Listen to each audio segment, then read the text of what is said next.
Baruch Hashem, Shalom Aleichem, friends. Continue with our series Emunah and Bitachon, and the most asked question is how much efforts, how much Hishtadlus I have to exert in order to get my livelihood. And comes the Holy Tzaddik Rav Yosef Dov Soloveitchik Zatzal the Brisker, and he explained that two things are actually independent on each other: Hishtadlus and Parnasah. And he said that we have to look at the Hishtadlus, the meaning efforts, as the decree of the king, that Hashem, the king of the kings. So he said that he decreed that he will send Parnasah, the sustenance, only when a person exerts himself. And come Rav David Satan and give us beautiful parable, right? He said Hishtadlus can be compared to the sentence of the hard labor.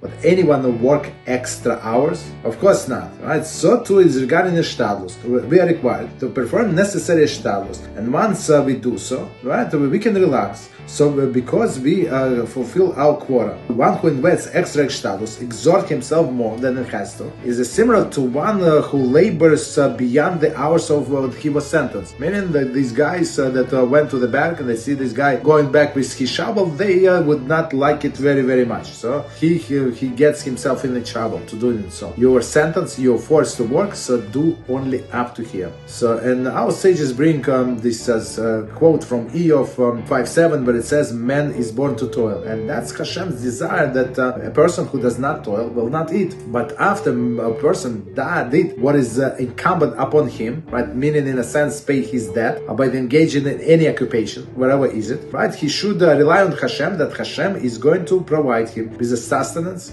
despite of anything. And come again Rav David Satan, and he explains this very important idea that we have to take in our head, that it's not our effort that produce the results, but actually man has to exert himself simply because Hashem decreed so. And Beis Leib introduces very interesting, fascinating concept. So he said that at time one may exert himself, but he said that his efforts does not produce any results, or at least desired result. Normally one would consider a waste of time and energy.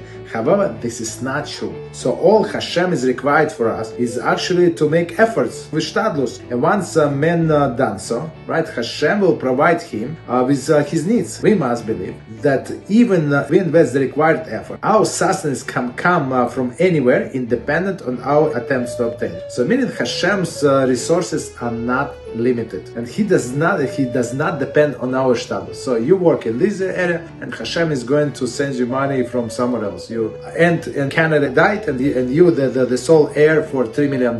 That's it. So Hashem said, you do Hishtadlus, do as I said, and I'm going to provide for you. Learn with us and be holy.